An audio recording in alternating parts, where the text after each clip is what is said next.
You're listening to the TV Obsessive channel, presented by TVObscast.com.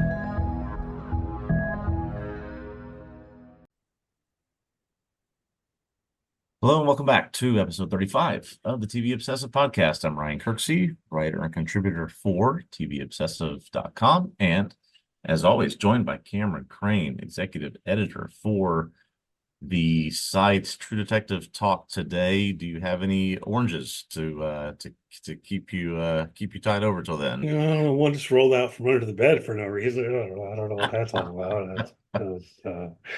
That's a little I disturbing. also have no idea what that's about. I think I won't look under the bed.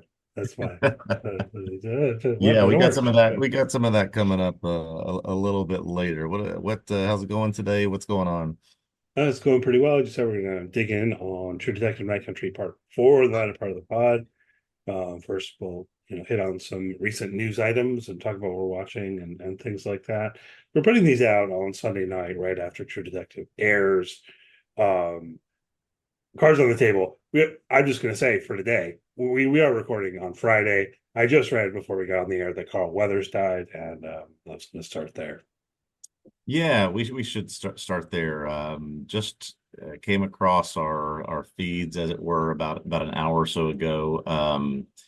Certainly, for a period of time, one of the more prolific movie stars that Yeah. we had more recently had been on The Mandalorian and other TV projects. But I mean, I just introduced my son to Happy Gilmore a couple weeks ago, and he bought a Chubbs Funko Pop after we watched the Uh, movie. So I just told him he took the news pretty hard, but yeah, yeah. big loss today.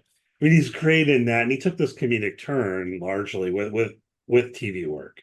Yeah. Not The Mandalorian, obviously, but he had a stint on Arrested Development, Yep. right?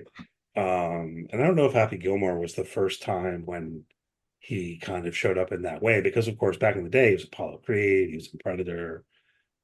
These things were a bit more serious, but Yeah. he started to become often playing himself too. Yes. And it was like the joke was like, oh, Carl Weathers is really like this guy who will offer you a bone and say, oh, make a stew, like he was great. Carl Weathers was absolutely great. It's really Yeah. sad that Maybe on the short list we of one lost of the him. most memed and gift actors ever, right? You think of the Predator scene, Apollo scenes, Chubbs. He's got some widely used gifs and memes out there. Yeah, absolutely. It was great. I guess from what I read, it said he died in his sleep. I think so. So, but that is a loss. Yeah. Um, Other things in the news this week. What caught your eye? Yeah. So one show that I loved from last year that is getting a season two, Hijack from Apple TV Plus. We talked about this a little bit Yeah, several months ago. So, as you can understand from probably the premise, even just by the title of the show, sort of what it's about. So I don't know if this is just the unluckiest guy in the world or sort of what they're going to do with the season two. I hate to make a living being on hijacked planes, but yeah. this one with this show with Idris Elba was 6 episodes. I mean, nonstop action and kept your interest. It was kind of a TV gone by series. It was just, I thought, phenomenal. Glad they're going to do a season two, but I have no idea what they're going to do with it. Yeah, it's been on my radar. I just haven't watched it. I was about to ask, like, is the plane still being hijacked at the end of season one? Because that'd be surprising. So yeah, I see what you mean. It's a little bit of a Speed 2 vibe. Oh, Yeah, now it's right. a boat. Oh no. Yeah, Uh, we'll see what they do, but the way the season one ends, they sort of set Idris Elba up as a character who could do certain things in certain situations, maybe going forward. Doesn't necessarily have to be a hijack plane, so he can mm, play that role in lots ooh, of different ooh, ooh, ooh, ooh, circumstances. ooh. Maybe they'll put him in a situation where like he has to hijack the plane. There you go. There Yeah, you go. All right, now we're yeah. talking. Yeah, I have no idea. So yeah, so I watch it. I love Idris Elba. Did you ever watch Luther? Yes, I've seen some of Luther. Yeah, first Uh, first season, I think. the first season was just excellent. Like knock it out of the park, good. They recall the second season, thinking like, this is pretty good. And I think they've made more since then, but I was already kind of feeling like they lost the magic of Yeah. the first season. But he's really good. Other things, and we're getting a lot of show announcements. All right, so I mean, All the time.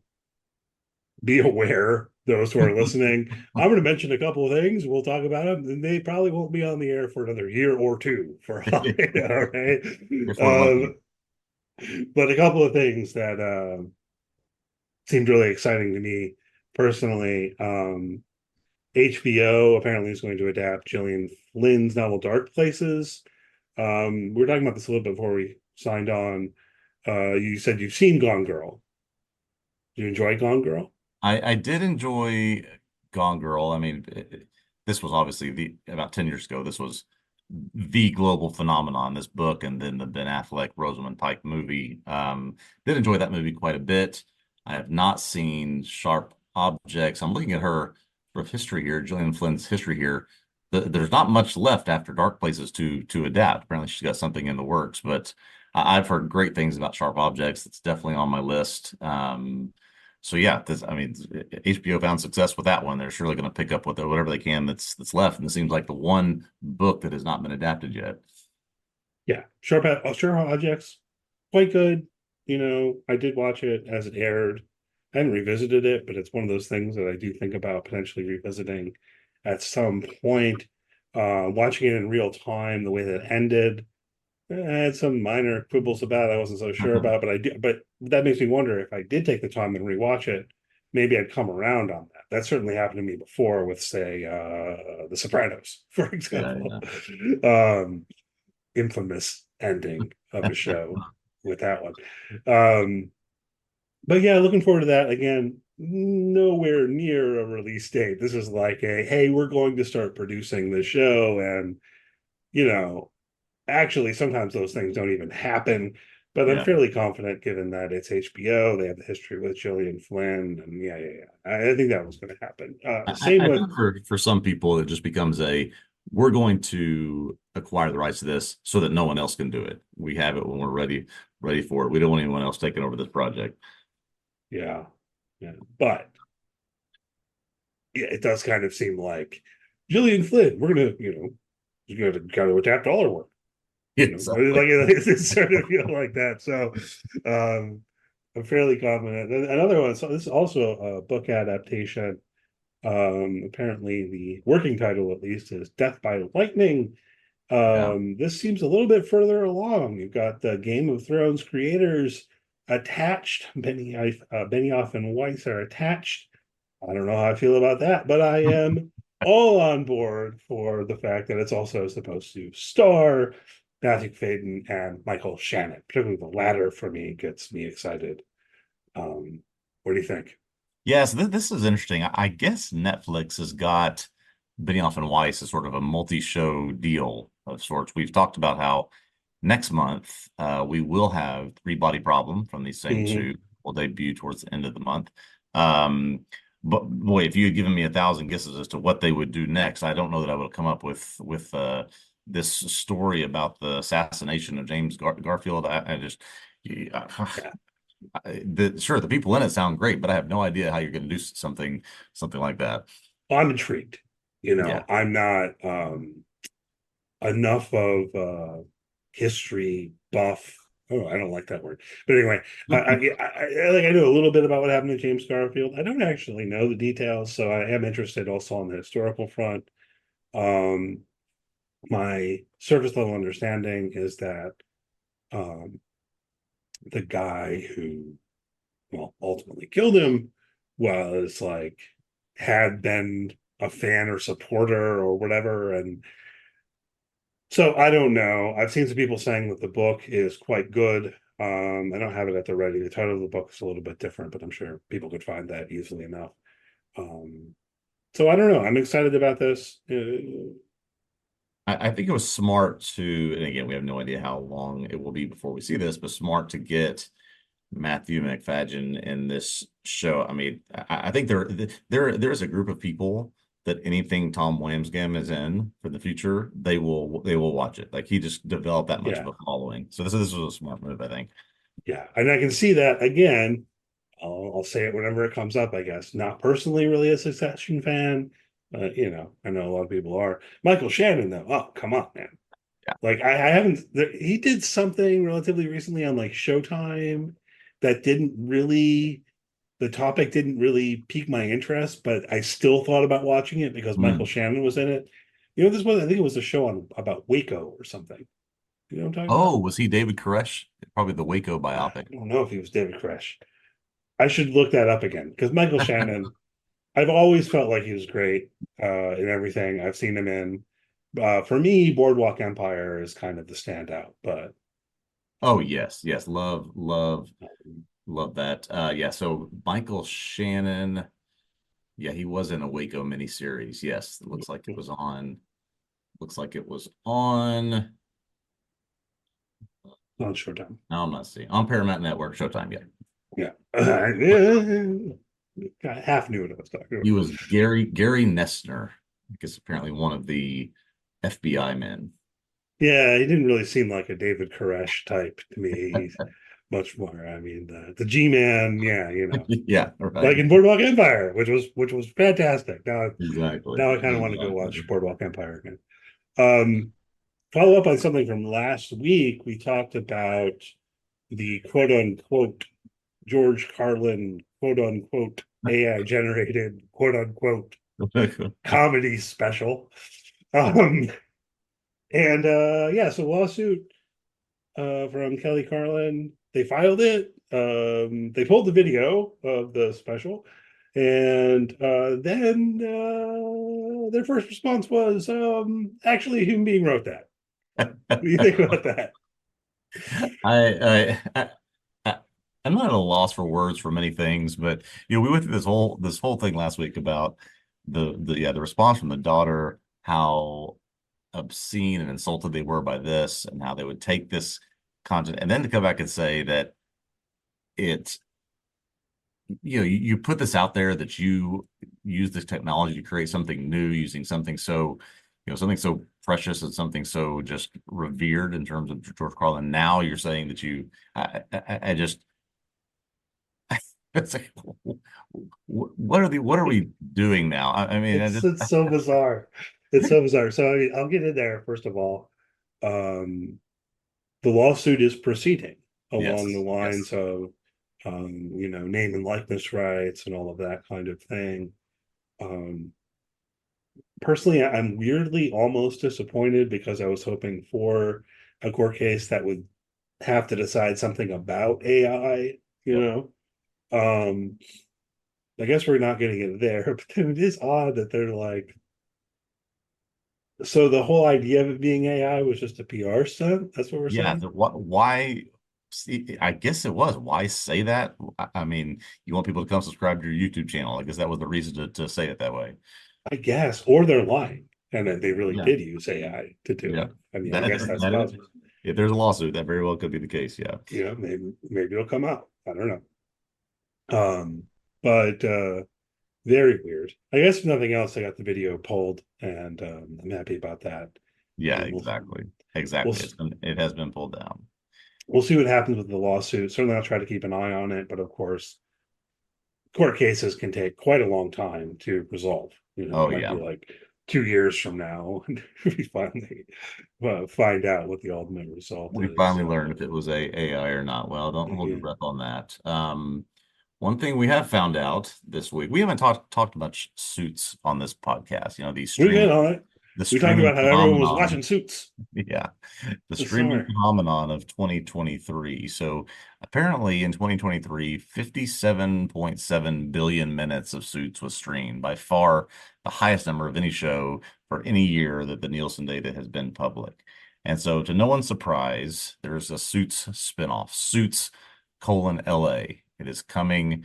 I think it is it NBC picked up a pilot. I won't be surprised if that pilot goes straight to series based on the success of the streaming. But I think this was just like you could have bet your house on there being some more Suits content after the success of 2023. Yeah. And I mean, I think I mentioned to you before, there was a point, this was uh however many years ago. I binge watched the first like 4 seasons of Suits. That was all that was available at the time.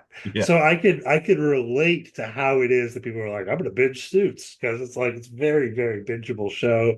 It's kind yeah, of light, in a way. Um it's not what you call a thinking man's show. I yeah, wouldn't say it, but like it's pretty good. It's fun. You could obviously tell it was not filmed in New York City, although it was supposed to be set in New York City. They say go there like Montreal or something. yeah. They're like, for this one, they're like, we're not going to make anybody move anywhere. We're just going to rent an office building, and we're going to go put together a script and put suits on it. People are going to watch it. Yeah, but see, here's the biggest thing I wonder is so I don't know how the original Suits ended, Oh, yeah, me because neither.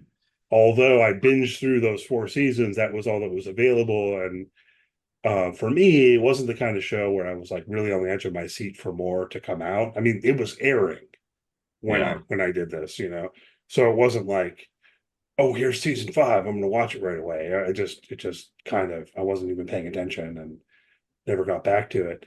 So still, I'm wondering, is there a connection with the original Suits? What is the connection with the original Suits?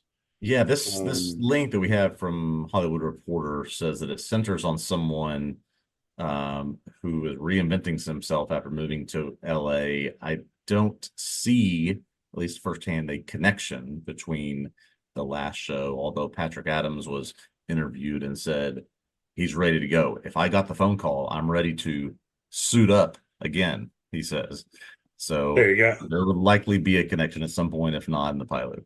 They'll figure it out. They'll figure it out. Meghan Yeah. Markle will probably not be in Yeah, it, that's right. unfortunately. Um, unfortunately, that would be awesome if she was. Yeah, really. She's just Like, like, you know what? Because I mean, I don't care about the royal family really, but I know that they're like kind of on outs and there's all this stuff, and my personal feelings, I think it'd be kind of great if she just like gave the middle finger and was like, I'm gonna do some more Suits. That's what I'm yeah, gonna do. right. Like, my husband's about to be king or whatever, and we're gonna do some It's just do Suits. a whole arc of the royal family on Suits LA, and she can come just light the match. She was like a paralegal or Yeah, something, yeah, and there was a whole kind of like will they won't they kind of thing going on, as I recall. I mean, she was relatively central to the show, yeah. but yeah, I'll figure it out. Other things happening related to shows that have been off the air for a while. The Community movie. Hmm. Donald Glover says the script is done, The script is done. Yeah, but he yes, hasn't read it yeah, yet. But the other thing that stood out to me is he says he's all in, and that has been something of a question. You know, maybe it was kind of resolved before this, but something that people have wondered since he left the show halfway yeah. through, whether we'd be getting Troy in the movie, and it looks like the answer is yes. And that's exciting. We're going to get our hashtag 6 seasons in a movie eventually.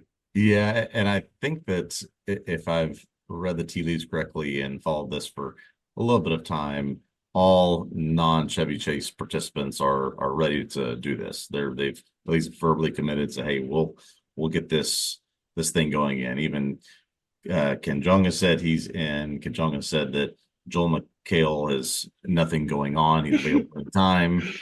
Well, Uh, yeah. See, I don't think that's fair because it seems to me like Joe McHale actually does a lot. He just does yeah, a he does. lot of like fluffy stuff. It's like, hey man, you want to host a game show? Sure. Like, um, He's on the Rob Lopa app. yeah, somewhat, right? But of course, he used to host Talk Soup. Or did they Yes. call Oh, it? Did they I just call it love the soup?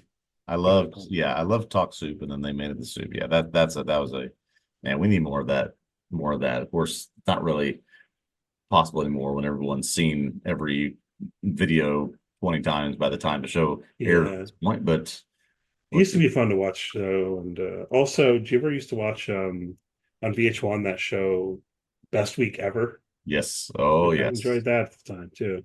Yes. Those were the best shows ever.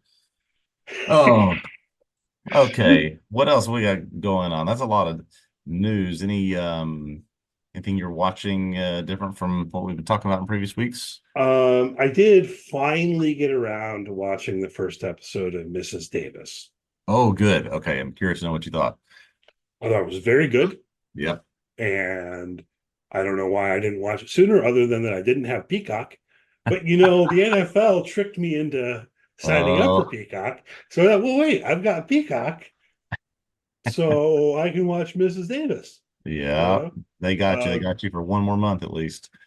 and I'm gonna watch Poker Face too, because I didn't watch that because I didn't have Peacock. Oh yeah, both shows very much worth watching in my opinion. And we'll see if I stick around on the Peacock. But Mrs. Davis certainly was on my radar prior to it coming out, Yeah. and it is as advertised, kind of bananas. Yes. And I've been told, um, like I was talking to Brian Allen, who writes for the site, has written a little bit on the show, and he's supposed to write more, but he's busy. And I said, "Hey, I finally started watching Mrs. Davis." It's like, "Oh, that's great." It's like, "Let me know when you get to the WTF moment." Oh. It's like, "You'll know what I mean." I'm like, "Will Yeah. I?" Yeah. Because I already there were already some of those in the first episode. It's like, "Oh no, you'll know." And So what's funny is apparently down the line, there's going to be like some big, you know, when you said that, I think three moments popped into my mind. So it could be any of a number of things. yeah. So No, that's good. it, I'm glad to watch that. I'd be curious to know. It's a hard show to predict. It is an interesting show to keep up with, and certainly something I think will keep your attention throughout the end. Good recommendation there. yeah, we'll see. I may well end up binging the rest of it this weekend. There's no football on. Right, So, exactly. Yeah. What about Well, you? another thing coming out this weekend, it's the final season of Curb Your Enthusiasm. I can't turn on a TV or flip on a podcast this week without hearing Larry David just all over the place talking about this. And apparently he attacked I Elmo was on the going to say, Today attacked Show. Elmo. What's that about? Elmo went on Twitter and was like checking in with people to Yeah, see I how know everyone's that part. doing. And then, I blame the Today Show. You can't put Elmo and Larry David in back-to-back interview segments and expect something to just everything go swimmingly. So yeah, Larry David attacked Elmo. He is got his show coming back Sunday night. Um, I think we've talked about I have in the past year caught up to this show. This will be my first time to watch it week to week. I wonder if I will enjoy it as much. It's very much okay, I can take this in big chunks and then leave it for a while. Yeah. But very excited about it coming back. Curious to see. There's no beginning or end to Curb Your Enthusiasm, but just sort of Yeah. how they want to reflect on what's going on in 2024. That's going to be interesting to me. Right. I think I mentioned before that I know that I am several seasons behind, and I don't know how many because they also have relatively big gaps in between some of Yes. these seasons, and I totally lost track. And yeah, I've had the thought of maybe trying to catch up. As you say, I don't know how necessary it would be to catch up, but it's Yeah. still kind of how my brain works. Yeah. Um, You're right. There are small arcs within seasons, but the arcs don't matter. What matters is Larry being a well, curmudgeon with other people. except I mean, within a season, I do remember in the one season where Curb Your Enthusiasm pulled off what is, in my mind, maybe the best kind of callback joke ever, or where they like laid the groundwork for it meticulously over the course of the season. Where this is where he was dating the doctor and he couldn't read her Mm. handwriting, and he had the family coming to live with him from after Katrina, and their last name was Black, and he goes to the pharmacist and has a read. You remember that? Oh yeah. Oh my God. And they just spent so much time getting to that Oh joke. It man. was Yeah, pretty it good. is. It is obviously funny. It is irreverent. It is clever. I'll be sad to see it end, but we have at least a few more weeks of new Curb before curtains fall on it. Yeah, that's great. So yeah, it's supposed to be the last season. I really should like Yeah. get caught up or watch it as it airs or something Yes, anyway. you can see it as it ends. That's a good idea. But other than that, no, that's about it for me, except for this and True Detective. Right on. Yeah. So let's get to True Detective, eh? We're going to talk about True Detective Night Country Part 4. No episode titles again, also known as Season 4, Episode 4, however you want to do it.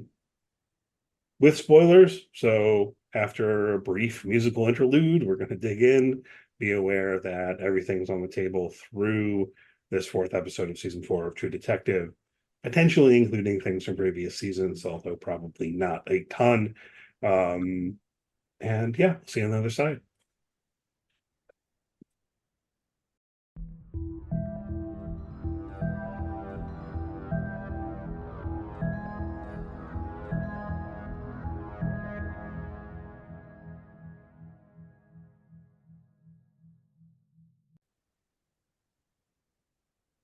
All right, we are back with True Detective Night Country Part 4. This episode written by Namzi Khan, Chris Mundy, and Issa Lopez, directed once again, as they all have been, by Issa Lopez, who created the show. We start with the continued search for evidence, for information, for location, as Chief Danvers can't sleep and is desperate to find out where these ice caves are, where Annie's video was taken that we saw at the end of Part 3. She's visiting anyone she can, including, old flames who are the high school teachers, much to the dismay of the spouse, to try to get information, going to them on Christmas Eve, asking for maps. I mean, she'll stop at nothing. While this is happening, Julia, Navarro's sister, her hallucinations are getting worse. So Navarro checks her into a facility, but when she's still seeing things inside her room, including this orange that we referenced earlier, Julia escapes, walks out into the tundra, out into the frozen ocean, committing suicide. This just sends Navarro off the deep end into a blind rage. She gets beaten up by some miners that she confronted earlier in the season. She's having a breakdown because she admits to Danvers that she thinks she might be next. And Danvers lets us know that it seems like the Wheeler case, the case of the abusive husband that was referenced in the last episode, was perhaps where all of this started for her. In the Pryor household, a lot's going on. Pete's life is getting worse and worse because he can't say no to Chief Danvers. He can't even make it home for Christmas Eve. Hank Pryor's mail order bride, surprise, didn't arrive from Russia like she said she would. You can never trust the Russians. We know that. But what thing Pete does is identify a man named Otis Hayes, who had years back suffered similar injuries to the men trapped in the corpse sickle. And so they set off to track him down, try to find out more information about why he might have suffered those things.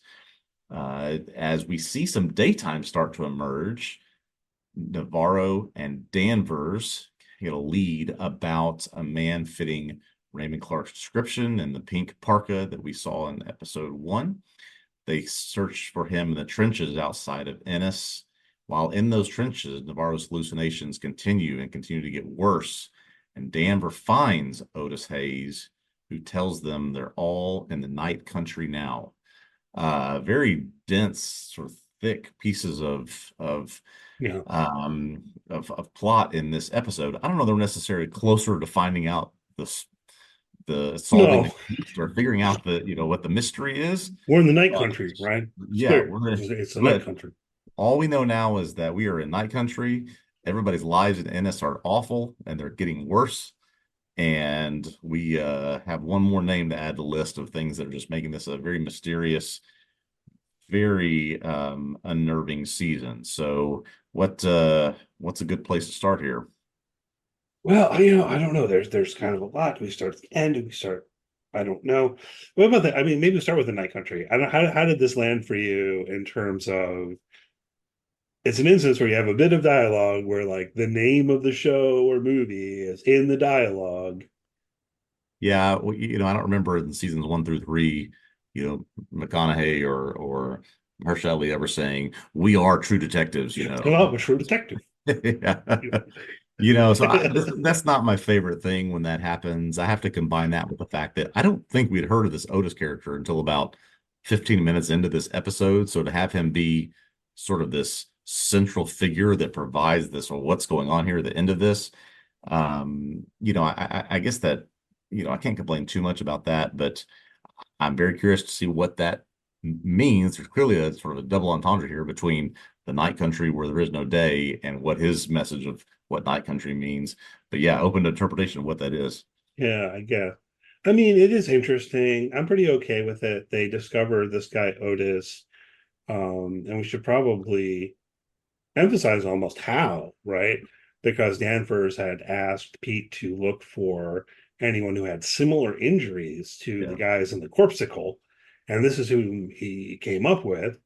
And then he does actually seem to be connected to things.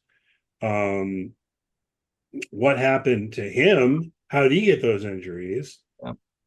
Does seem like a significant lead in terms of trying to figure out what happened to the researchers. Yeah. Um, Unfortunately, he's also a drug addict, and I don't know actually like where things were left at the end of the episode was a little bit odd because Danvers was talking to him. Um, I feel like they should be bringing him into the station, don't you? Yeah. So I will admit this part both confused me and frustrated me.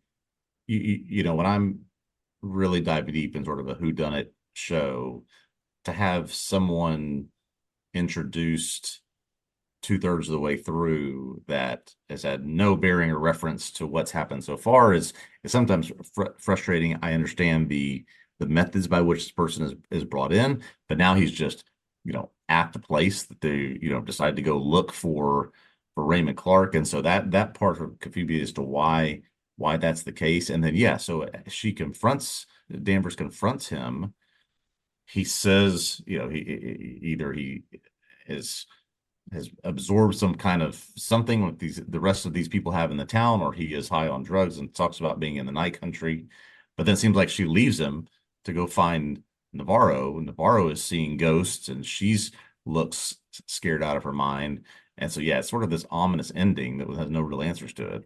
I wasn't a huge fan of how it played. Yeah. And we'll see how it picks up next episode in terms of this. As I say, it feels to me like, okay, you've got this guy Otis. He is a significant lead. You Yeah. find him, it further seems like he's wearing Raymond Clark's jacket or parka. Again, that seems significant. So she's grilling him, asking him where Raymond Clark is, right? But again, it feels to me like as the detectives here, they should be bringing that guy in with them at Yeah. this point. But the way it plays feels like Danvers responds by going, "Oh, he's in that country. All right, thanks for your time. Yeah. Gotta You go know, tell we got Navarro. got Yeah. the go about your heroin. You know, Yeah. see you later."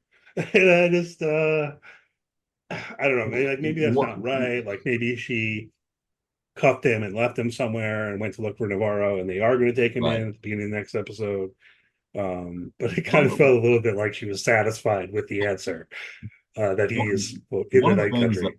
one of the things I think Captain Connolly, who was back in this episode again, and Pete Pryor have made clear to us in this season is that Danvers is a pretty shitty cop. I mean, personally, professionally, I think it's a sense of we don't exactly know what happened in the Wheeler household, who did what, Mm. and who called for what, and who's covering it up. But yeah, it's almost like everything's a means to her own ends, no matter what else she has to push off to the side, right? So we don't know what happened here. We don't know what's happening with Otis. What she decided to do here, but it's she doesn't seem to be. Well, let me put it this way: I don't blame Captain Connolly for saying we need to have other people go take care of this stuff because you're kind of overwhelmed with 7 dead bodies, girl killing herself, mine versus native protests. She's on the verge of losing it. Yeah, I don't know, perhaps, right? I mean, at least there is a level at which she does strike me as a good detective, but not Yeah. person, and what everything Connolly says about, she's not good with people. That pans out. We also in this episode get apparently her stepdaughter Leah is the one who vandalizes the mine office or whatever.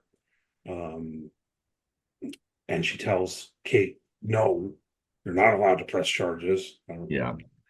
Is that going to go anywhere? I mean, Yeah, which eventually causes the friction that forces Leah out of the house to go live at the Pryor's house. It seems like yeah, this has been building and building and building, which is why it was strange. I think at the very beginning of the episode, Danvers can't sleep. She goes in, like, has this sweet moment with Leah where she's just sort of looking over her, but that's after she watched the video of Annie again. So yeah, that just sort of, I think after that moment shocked me that oh, okay, they have now had some irreconcilable things happen between the two of them.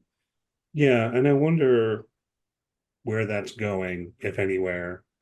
Um, as we'll talk about in a minute, the stuff with Navarro's sister did go Yeah. somewhere.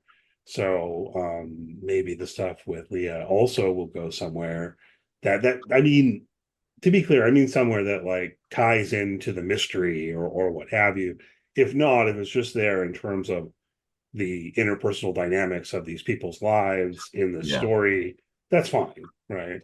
Um, but I don't know, man. Leah's being can I say she's being a stupid teenager? Like, what are you doing? You going to vandalize the Yeah. Yeah. I mean, whatever. The things that we saw in the first couple episodes, not great. Maybe teenagers being teenagers, but yeah, to go, it seems like a day and a half ago, you joined this sort of this group that protests against the mines. Now you're already spray painting murderers across the door. This is not sort of a good trajectory for you to be on. you know, And I found myself as once that split happened between Leah and Danvers, why are they also focusing so much on this episode on, apparently, I think his name is Holden, the son that she had that we yeah. just assume has died at this point. What's going to happen to Leah that's really going to cause some sort of breakdown by Danvers because she hasn't been able to protect another child? Like, will there be retribution against Leah for this? There's sort of this connection there that might need to be made because this episode and others have focused so much on this child that we believe to be lost. Yeah, that's true, right? And I mean, I think it's pretty clear to me that from Danvers' point of view, she has some relatively rational worries about Leah getting involved with this stuff because Annie was involved with this stuff. And the theory that that's what got her killed is not groundless, right? Um, on the other side of things, I don't know what Leah expected, like that this is the impetus for the massive falling out. She's going to storm out of the house on Christmas Eve. What did she want Liz to do? She wanted him to say, oh, "Okay, go ahead and press charges." Like, is that what you wanted? Yeah, I that's one thing I think that if maybe Leah had been next to Danvers when Danvers is basically pleading with the mine owner to not press charges, would this have been different? We just don't know. yeah, but she's a teenager. Yeah, Yeah. okay, it's realistic enough, I suppose. But yeah, I mean, as you noted, no one's life seems to be going particularly well. Danvers gets incredibly drunk, although she does seem to make a break in the case as she's drinking her absolute. And she goes to Connolly and he yells at her, and so she doesn't even get her, hook up. Um, Hank Pryor, as expected, was being scammed, apparently. Was being scammed. His son finally asked him, "Did you in fact send her money?" We knew from the very first moment we saw this that she is not going to show up when she says she is. Um, but I almost when you saw the gift, when you saw Mhm. the champagne in the fridge, you saw him picking up rose petals one by one off his bed. I mean, this guy is an idiot, but I almost felt bad for him. What happened? I did kind of feel bad for him, particularly, I mean, all that stuff, yeah, but particularly when he was at the airport, because there was a brief moment where I found myself thinking, maybe she is real, Yeah, maybe she is going to get off the plane, yeah. and the way they filmed that and everything, like, no, you know, but he's, at least in what he says to his son, in denial, and I wonder how much in his own mind he is um in denial, as opposed to realizing at this point that he's been scammed. Yeah, I had that same thought. Is it just a front you're putting up for your son? When clearly everyone can see that, that this is what has happened. You've been catfished here. And that even though he doesn't want to, and we've seen this disruptive relationship between him and his son, he has no one else to turn to. Like, I have to turn to my son and his family, which may or may not like me as we go into Christmas. Yeah, I mean, I think it probably is that. I think he probably does realize at this point Yeah, that he's been scammed, but he will never, ever, ever admit it. right. Exactly. Right? Exactly. Um, he'll confabulate or whatever, come up with something like, "Oh, her mom got real sick," and it's just not going to work out. Um, let's see on the let's go on sticking on the kind of interpersonal for a little bit. Talk about the Julia stuff. Yeah. Um, this was quite sad. Yeah. This Um, was very tough because it's almost the sobering part of realizing what's happening to her, and then she and Navarro realizing that the best thing for her is to go into this facility, and just sort of the emotion of doing that. And you think about having to do that on Christmas Eve. You think about the idea of what your sister must be going through, and to then see her. I mean, we watch her disrobe and go out into this, this sea or whatever it is for, which is going to inevitably kill her. And then to see on top of that, compounded by Navarro's reaction and how she chooses to handle that news. yeah, I mean, this is just, and obviously we can't help but think that it's not just anger that the place let her go, that her sister had this happen, that she's lost her sister, but there's some realization creeping in that this is happening to me too. And I think that it's pretty clear to say now that the things that are being seen or supernaturally or ghosts or whatever it is, besides something with Rose, only a Navarro sister is seeing this stuff, as far as I can tell. yeah, right. So there's a question about the, I don't know, metaphysical reality, if you like, Yeah. of those visions. Julia, the orange rolls out. She looks under the bed. You know, what I wrote, a ghost. I don't know what to Yeah. call it. And in the flashback, we flash back again to Wheeler's.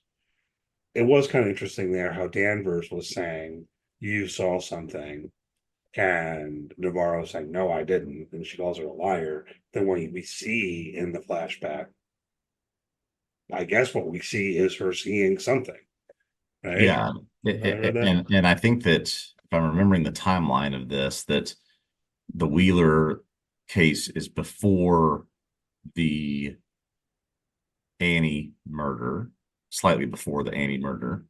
Do I have that right? I don't think so, but we'd have to double check Yeah. here. Yeah, we have Here's what I do know fairly with a good degree of certainty. They've said that the Wheeler case was the last case they worked together. That's right. That seems That's to right. imply to me that it was after. I mean, the Annie K case was ongoing to the extent that they didn't solve it, Yeah. but that this was their last case together has Yeah. been said, as I recall. And so I wonder, and I think that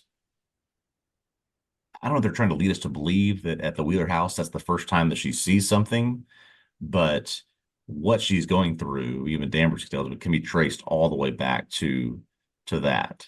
And so this isn't like oh my gosh, something is developing. It's happened to my mother, it happened to my sister. Now I can feel it's starting to happen to me. She's been dealing with this, maybe even hiding it for 6, 7 years now, ever since Right. then. And yeah, I think that we don't have any other instances of people besides a Navarro sister or Rose seeing a dead or spirited entity in any way. I think I have that correct. Yeah. Now, was your impression that it was always the same one? Right. So we've got at Wheeler's, we've got under Julia's bed, and we've Yeah. got in the dredges at the end. Yeah, so I think that the end was a clearly different spirit or person or whatever you want to call it than what looked like could have been the same person under the bed and at the Wheeler house. But it just looked completely different to me in terms of an extremely skinny female at the end, whereas I feel certain in saying they were different, but I mean we have no way of knowing at this point. Okay. I wasn't sure. So, Yeah. and these types of things can be really hard to figure out. Um, you can start digging into like, Yeah. well, who's the actor? But you probably don't find it. I remember doing this on some other things. Like, is that the same? Yeah. And Yeah. so we'll see if the show keys us in on that down the line or anything like that. Yeah, and Um, that was one of my questions that I, put on here before we started is do we have any clue who this is or right, why they are there? It doesn't necessarily appear to me to be their mother, which might make sense, but I just have no concept of who this could be. right. I mean, It's not uh, Annie. no, it's not Andy. Um, I have no idea really. Yeah, You know, just add it to the list of mysteries we need solved. right. And the deeper one of like, is this season of True Detective telling us that there really are ghosts and spirits? Yeah. The So this Travis was stuff does kind of hit that front. yeah. So I'm glad that you brought that up because yeah, obviously consume any content about this show, and this is the debate, right? Is this sort of a man-made evil that's going on here, or is this some sort of force of evil that's driving these things, or a combination of both? Um, and if it was only Navarro's seeing these things or having these hallucinations or these visions, it would lead me to think that there's either something familial, genetic, or something to do with that family that's causing this. But with Rose having this sort of connection or this communion with those who have passed on, and Danvers starting to at least have memories or visions or these things with polar bears, it's like you could pretty easily delineate it if it was just Navarro's, but it seems to be, for lack of a better term, spreading amongst the town. I'm glad you mentioned the polar bear because we should hit on the polar bear. Yeah. Polar bear is kind of a weird thing. Mm-hmm. Um, Previously, Navarro saw the polar bear in the middle of the road. Yep. And in this episode, Danvers sees a polar bear. And we can infer that it's the same polar bear because it's missing an eye. Missing an eye. And that stuffed animal toy also is missing an eye.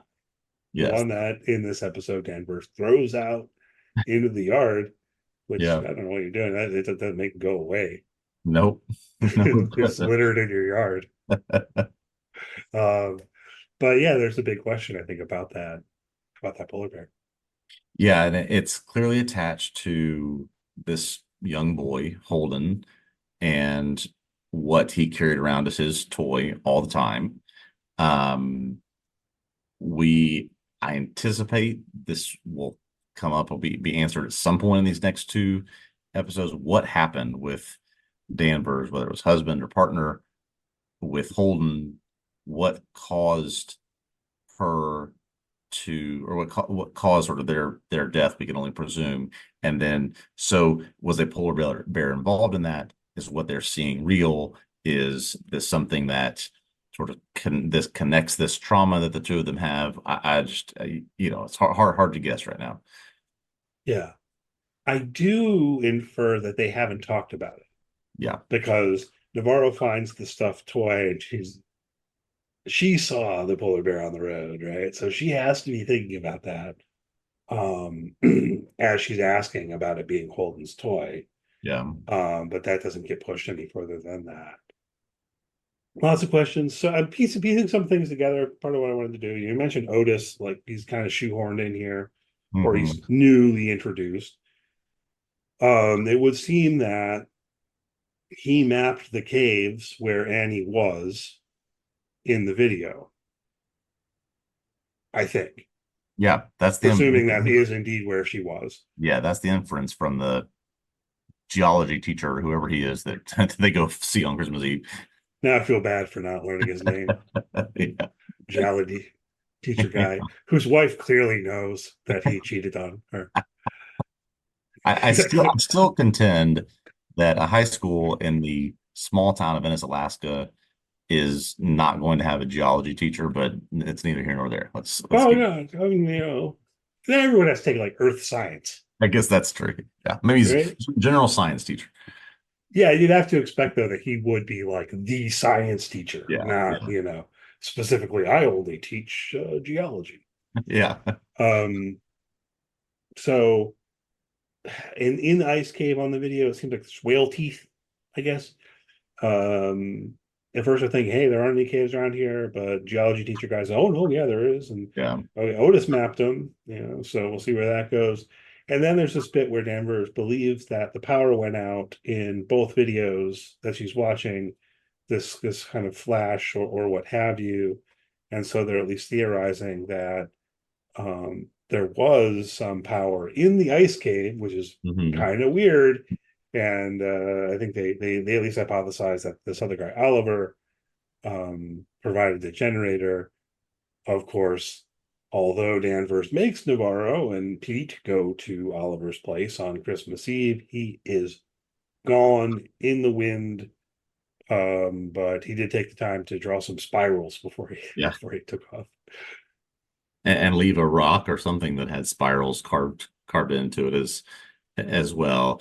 This I know this is could be a very minor thing. This seemed like the largest leap that we've had in the show, that there must have been power in the cave, and that power must have come from the guy who used to work with equipment at the research station. It's like, I think this is Ennis, Alaska. There are probably dozens of people who have a generator who for various things. Like, Yeah, you why can is get it one of those something this little, guy? you can get one of like a little generator, like put it on a Yeah, little cart, exactly. and use it to power a light bulb or something, Right. Um, yeah, I mean, it yeah, just sort of served as a pathway to get back to his little shack so that we can see that, oh, the spirals got him too, or whatever, whatever it is.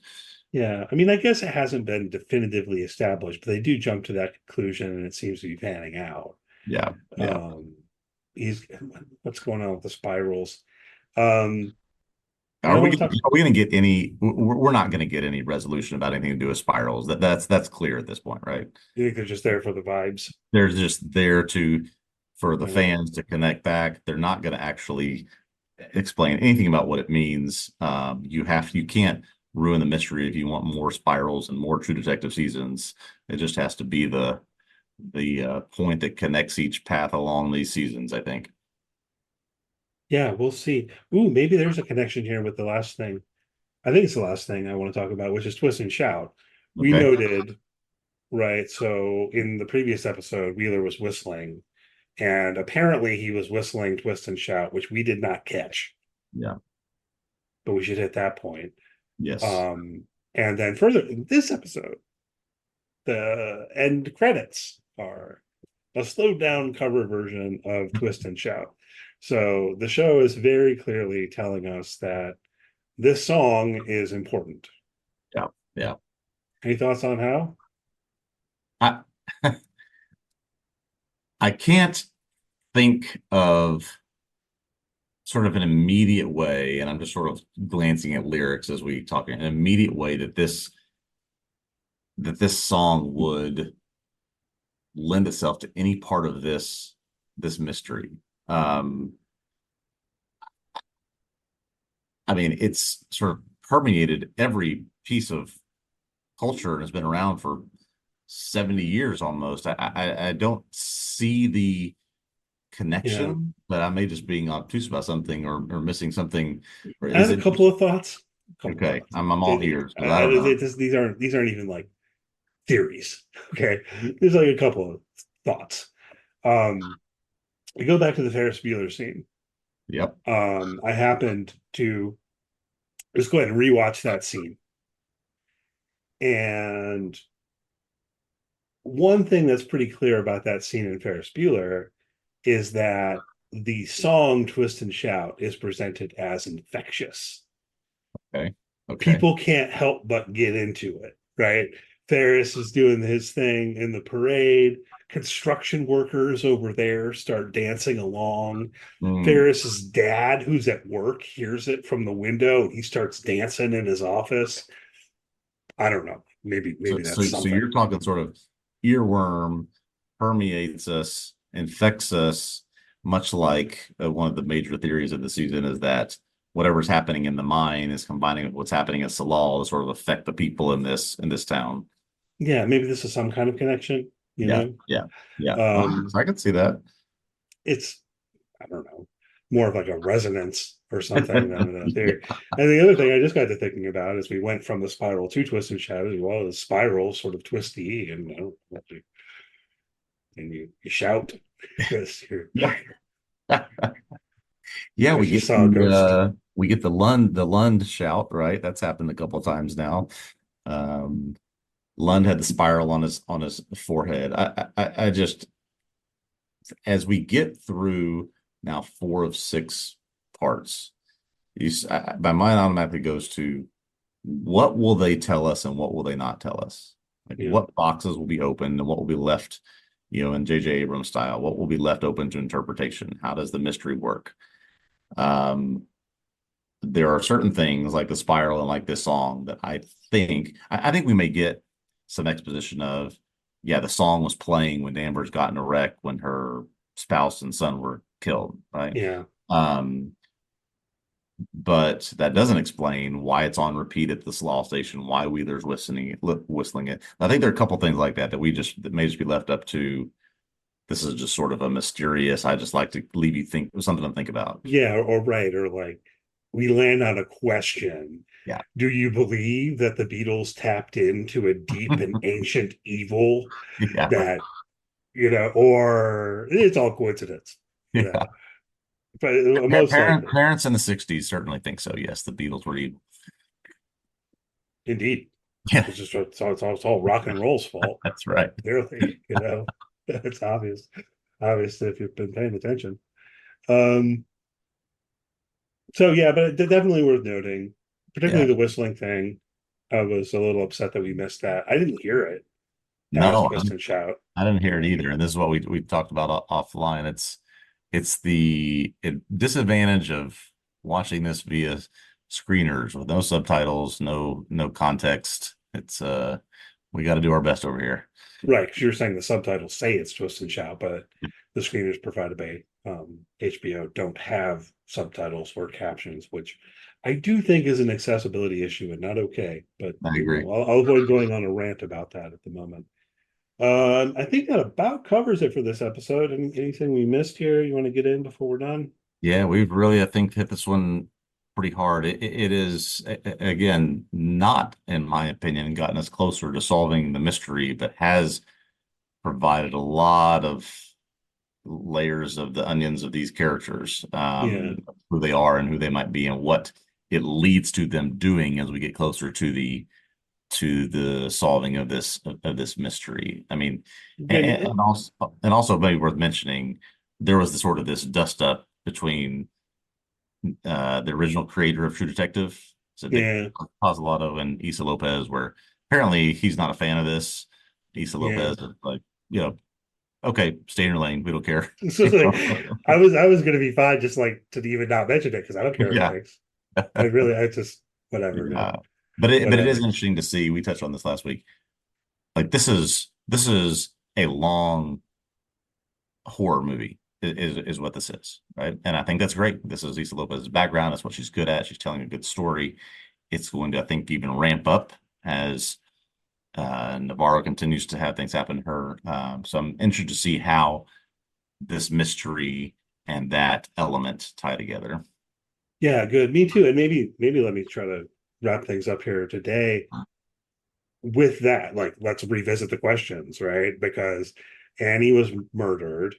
How did that happen? What was she doing in the ice caves in the first place?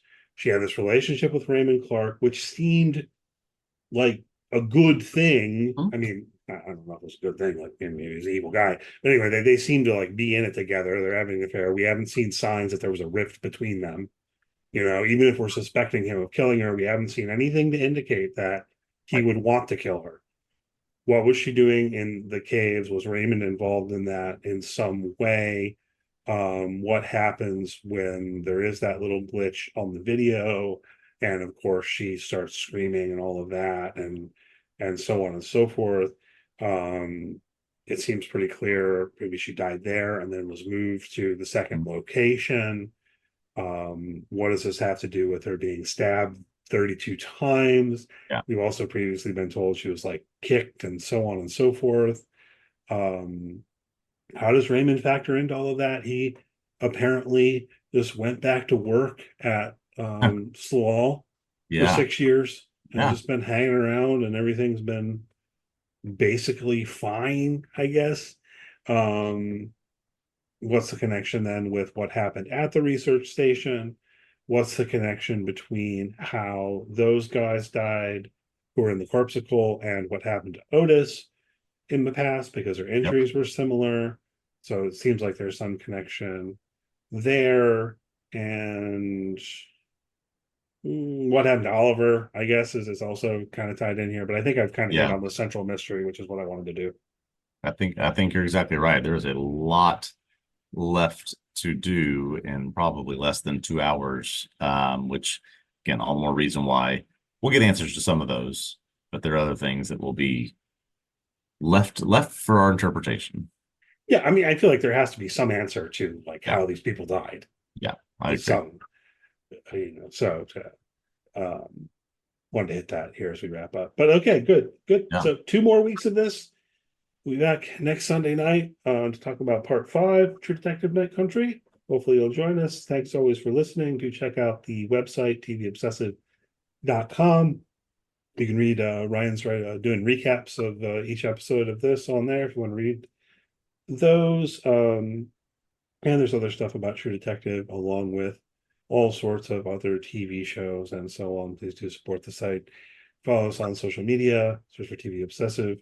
We do have a YouTube channel that I'm kind of trying to put more things up on at this point. So go to YouTube, subscribe, like, give that thumbs up thingy, and we'll see you next week. All right. Looking forward to it. See you then.